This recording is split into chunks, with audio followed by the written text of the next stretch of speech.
shampoo আৰু conditioner কেতিয়াও একেটা বটলতে থাকিব নোৱাৰে আৰু এই প্ৰডাক্টবিলাক এভৰি ইয়েৰ তেওঁলোকৰ মানে এটা আপগ্ৰেডেশ্যন হৈ থাকে যে তেওঁলোকে কোনটো ব্ৰেণ্ড বা কোনটো শ্যাম্পু কণ্ডিশ্যনাৰ বা হেয়াৰ স্পা তেওঁলোকে ইউজ কৰাটো ভাল আৰু কণ্ডিশ্যনাৰটো ইউজ কৰা যায় নৰ্মেলি পিএইচটো বেলেঞ্চ কৰিবৰ কাৰণে যাতে চুলিখিনি স্মুথ হয় শ্যাম্পুৱে সাধাৰণতে আপোনাৰ যিবিলাক ডাৰ্ট যিবিলাক ধূলি মাগতি চুলিত লাগি থাকে সেইখিনি আপোনাক ক্লিনছ কৰে সাধাৰণতে আপুনি খুব যদি হাৰ্ড মানে শ্যাম্পু ইউজ কৰে তো স্কেল্পটো আপোনাৰ ডাৰ্ট মানে ড্ৰাই হ'ব পাৰে আপুনি শ্যাম্পু কণ্ডিশ্যনাৰ আপুনি সদায় প্ৰফেশ্যনেল প্ৰডাক্ট ইউজ কৰক যেতিয়া আপুনি ভাবে যে আপোনাৰ কাৰণে আপোনাৰ চুলিখিনি আৰু অলপ বেছি কেয়াৰ লাগে ওৱান্স ইন এ মন্থ আপুনি এটা হেয়াৰ স্পাৰ কাৰণে পাৰ্লাৰলৈ যাব পাৰে নমস্কাৰ বন্ধুসকল হেয়াৰ কাট ষ্টুডিঅ'ৰ পৰা মই তুলন ফুকন আজি আপোনালোকৰ মাজলৈ আৰু এটা বিষয় লৈ আলোচনা কৰিবলৈ আগবাঢ়ি আহিছোঁ সচৰাচৰ দেখা যায় যে আমাৰ বহুতো ক্লায়েণ্টৰ হয়তো মাজত কেতিয়াবা মনত এটা মানে কনফিউজ হয় যে তেওঁলোকে কোনটো ব্ৰেণ্ড বা কোনটো শ্যাম্পু কণ্ডিশ্যনাৰ বা হেয়াৰ স্পা তেওঁলোকে ইউজ কৰাটো ভাল এইখিনিতে মই আপোনালোকক অলপ শ্যাম্পু কণ্ডিশ্যনাৰ বা হেয়াৰ স্পাৰ বিষয়ে দুই এটা কথা ক'বলৈ ওলাইছোঁ এইখিনি কথাই নিশ্চয় আপোনালোকক নিশ্চয় কিছু কামত আহিব বুলি আশা ৰাখিছোঁ এতিয়া প্ৰথমেই কওঁ যে আপুনি পাৰ্লাৰ ফালৰ পৰা যেতিয়া আপোনাক কিবা এটা প্ৰডাক্টৰ কাৰণে ছাজেষ্ট কৰোঁ তেতিয়া আমি সাধাৰণতে কি হয় প্ৰফেশ্যনেল প্ৰডাক্টবিলাক আমি সাধাৰণতে ছাজেষ্ট কৰোঁ আৰু ইয়াৰ এটা ৰিজন আছে যে ধৰি লওক আমি যিবিলাক প্ৰডাক্ট ইউজ কৰোঁ পাৰ্লাৰত সেইবিলাক প্ৰডাক্ট সাধাৰণতে মোৰ দেন 100 years অলৰেডি মানে তেওঁলোকে এটা ৱৰ্ল্ড ৱাইড এটা ছাৰ্ভিচ দি আছে আৰু এইটো পাৰ্টিকুলাৰ সেই প্ৰডাক্টৰ ওপৰতে তেওঁলোকে স্পেচিয়েলাইজ কৰে তেওঁলোকৰ বহুত প্ৰডাক্ট নাথাকে কিছুমানে হয়তো হেয়াৰৰ কাম কৰে হেয়াৰৰ শ্যাম্পু বনায় তো হেয়াৰ শ্যাম্পু কণ্ডিশ্যনাৰ তেওঁলোকে তাৰ বাহিৰে বেলেগ প্ৰডাক্ট নবনায় আৰু এই প্ৰডাক্টবিলাক এভৰি ইয়েৰ তেওঁলোকৰ মানে এটা আপগ্ৰেডেশ্যন হৈ থাকে তেওঁলোকে তাৰ যি তাতকৈ ওপৰে কেনেকৈ আৰু অলপ ডেভেলপ কৰিব পাৰে প্ৰডাক্টটো কিমান আৰু অলপ ভাল কৰিলে ক্লায়েণ্টৰ কাৰণে ভাল হয় এইবিলাক কথাৰ কাৰণে তেওঁলোকৰ ৰিচাৰ্চ লেবৰেটৰী থাকে আৰু সেইদৰে আমি ভাবোঁ যে আপুনি সচৰাচৰ তেনেকৈ প্ৰফেশ্যনেল প্ৰডাক্টবিলাক ল'লে আপোনালোকৰ চুলিৰ কাৰণে ভাল হ'ব বুলি আমি ক'ব পাৰোঁ দ্বিতীয়তে মই ক'ব বিচাৰিছোঁ যে শ্যাম্পু আৰু কণ্ডিশ্যনাৰ কেতিয়াও একেটা বটলতে থাকিব নোৱাৰে কাৰণটো হৈছে যে শ্যাম্পু আৰু কণ্ডিশ্যনাৰ দুটা ছেপাৰেট বস্তু আৰু দুটা বস্তু ছেপাৰেট বটলিং বা ছেপাৰেট বস্তু হ'ব লাগিব আৰু কণ্ডিশ্যনাৰটো এটা ছেপাৰেটকৈ আপোনাৰ এটা বটলিং হ'ব লাগিব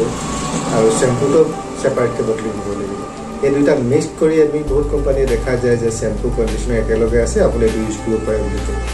কিন্তু সাধাৰণতে কি হয় শ্যাম্পুৱে কৰে কি শ্যাম্পুৱে সাধাৰণতে আপোনাৰ যিবিলাক ডাৰ্ট যিবিলাক ধূলি মাগতি চুলিত লাগি থাকে সেইখিনি আপোনাক ক্লিনছ কৰে আৰু যেতিয়া ভাবে যে বহুতৰ মাজত এতিয়া এনেকুৱা ভাবো আহে যে হেয়াৰ স্পা যিখিনি প্ৰডাক্ট আজিকালি চবতে এভেইলেবল আছে পায় বা সেইখিনি প্ৰডাক্ট লৈ আপুনি ঘৰতে কৰিলে আপোনাৰ কাৰণে বেছি কষ্ট এফেক্টিভো হ'ব পাৰে বা এনেধৰণে ভাবে ৰেগুলাৰ ইউজ কৰিলে তেওঁলোকৰ চুলিখিনি ভাল হ'ব বুলি ভাবে এতিয়া মই ক'ব বিচাৰোঁ যে আপোনাক নৰ্মেল কণ্ডিশ্যন মানে ঘৰত আপুনি যিটো কণ্ডিশ্যনাৰ ইউজ কৰে সেইটো এটা নৰ্মেল কণ্ডিশ্যনিং হয় তাত জাষ্ট এটা আপাৰ লেয়াৰ চুলিৰ আপাৰ লেয়াৰখিনি আপোনাৰ এটা কণ্ডিশ্যনিং হয় কিন্তু হেয়াৰ স্পা আপোনাৰ চুলিখিনি স্মুথ কৰে আৰু সি অলপ ডিপ কণ্ডিশ্যনিং পৰ্যায়ত কৰি দিয়ে কাৰণ এইটো টেকনিকেলি আপোনাৰ পাৰ্লাৰত যেতিয়া ছাৰ্ভিচটো কৰা হয় তাত কিছুমান ইকুইপমেণ্ট থাকে যাতে সেই ক্ৰীমখিনি আপোনাৰ অলপ ডিপ চুলিৰ ডিপ পৰ্যায়লৈ পেনিট্ৰেট হোৱাকৈ এটা প্ৰচেছ আছে আৰু সেই হেয়াৰ স্পাৰ প্ৰচেছৰ মাজেৰে চুলিখিনি ট্ৰিটমেণ্ট কৰা হয় ফলত এনেকুৱা এটা ভাবো আহে যে টাউন মানে যিবোৰ মাৰ্কেটত অলৰেডি যিকোনো প্ৰডাক্টেই এভেইলেবল যেতিয়া বা হেয়াৰ স্পা প্ৰডাক্টখিনি আমি ঘৰলৈ নি পেলাই আমি নিজে কৰিলে সেইখিনি ৰিজাল্ট পাব পাৰোঁ নে নোৱাৰোঁ এতিয়া কথা হ'ল কণ্ডিশ্যনাৰটোলৈকে আপুনি ঘৰত কৰে সেইখিনি যিটো পৰ্যায়লৈকে আপুনি ৰিজাল্ট পাব কিন্তু হেয়াৰ স্পা কৰিবলৈ গ'লে আপোনাৰ কিছুমান মেচিন বা ইকুইপমেণ্ট দৰকাৰ হয় ষ্টিম মেচিন এটা দৰকাৰ হয় কিন্তু সেইখিনি পৰ্যায় যেতিয়া ঘৰত নথকা হেতুকে আৰু এটা ভাল মাছাজৰ দৰকাৰ হয় হেয়াৰ স্পা কৰিবলৈ হ'লে আপোনাৰ এটা থেৰাপিষ্টৰ সহায়েৰে আপুনি যিটো স্কেল্পত মাছাজ হয় হেয়াৰ স্কেল্পত যিটো মাছাজ হয় এই ব্লাড চাৰ্কুলেশ্যনটো ইম্প্ৰুভ কৰাৰ লগে লগে চুলিৰ কোৱালিটিটো বহুত ধৰণে ইম্প্ৰুভাইজ হয় আজি কথাখিনি আলোচনা কৰাৰ পৰা অৱশেষত মই আপোনালোকক এইটো কথাই ক'ব বিচাৰোঁ যে আপোনালোকে সদায় প্ৰফেশ্যনেল শ্বেম্পু কণ্ডিশ্যনাৰ ইউজ কৰক আৰু এতিয়া শ্বেম্পু কণ্ডিশ্যনাৰ আপুনি ঘৰত ইউজুৱেল যেনেকৈ ইউজ কৰে তেনেকৈ কৰি থাকক কিন্তু আপুনি যদি ভাবে যে ওৱান্স ইন এ মান্থ আপোনাৰ চুলিখিনি আৰু অলপ ডিপ পৰ্যায়ত ট্ৰিটমেণ্ট কৰিব বিচাৰে তেতিয়া আপুনি হেয়াৰ স্পাটো প্ৰফেশ্যনেলি আপোনাৰ পাৰ্লাৰবিলাকতে কৰোৱাটো আপোনাৰ কাৰণে ভাল হ'ব নেক্সট আহোঁ আমি হেয়াৰ স্পালৈ হেয়াৰ স্পাটো অলপ প্ৰফেশ্যনেল এটা প্ৰচিডিউৰ হয় আপুনি যেতিয়া পাৰ্লাৰলৈ যায় তেতিয়া আপোনাৰ কি হয় তেওঁলোকৰ এজন থেৰাপিষ্টে হেয়াৰ স্পাটো এটা পাৰ্টিকুলাৰ এটা প্ৰচিডিউৰ থাকে সেই প্ৰচিডিউৰ মাজেৰে উইথ মেচিনৰ সহায়েৰে আপোনাৰ চুলিখিনি আৰু অলপ ডিপ পৰ্যায়ত ট্ৰিটমেণ্ট কৰে আৰু এইটোৱে আপোনাৰ চুলিখিনি অলপ লং মানে স্মুথনিঙৰ যিটো আপোনাৰ কণ্ডিশ্যন সেইটো অলপ ডিউৰেশ্যনটো অলপ বঢ়াই দিয়ে সাধাৰণতে যদি নৰ্মেল আপুনি ঘৰত কণ্ডিশ্যনাৰ কৰে তেতিয়া হয়তো আপোনাৰ 3 দিন 2 দিন এনেকুৱাকৈ থাকে কিন্তু আপুনি যেতিয়া স্পা কৰে তাৰ তেতিয়া হয়তো এফেক্টটো এতিয়া মোৰ দেন 10 days 15 daysলৈকে থাকে চুলিখিনি 10-15 দিনলৈকে ছফ্ট হৈ থাকে বহুতৰ মনত সেইটো এটা প্ৰশ্ন উদয় হয় যে হেয়াৰ স্পা কিন্তু যদি আমি ঘৰলৈ লৈ আহোঁ তেতিয়া আমি সেইখিনি কৰিলে একেধৰণে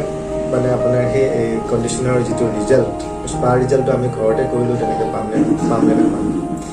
এতিয়া কথাটো হ'ল আমি যেতিয়া ঘৰত কৰোঁ তেতিয়াহ'লে কি হয় কিছুমান হেয়াৰ স্পাত যেনেকৈ আমাক ষ্টিম মেচিন এটা দৰকাৰ হয় সেইটো আমি ঘৰত আমাৰ কাৰণে পচিবল নহয় তো সেইটো কাৰণে কি হয় আপুনি সেই ছেম পৰ্যায়ৰ ৰিজাল্টটো নাপাব আৰু কাৰণটো হৈছে কি ষ্টিম যেতিয়া দিয়া হয় চুলি তেতিয়া চুলিৰ প'ৰ্চবিলাক খোল খাই যায় আৰু তাত ক্ৰীমবিলাক ভিতৰলৈ পেনিট্ৰেট হৈ যায়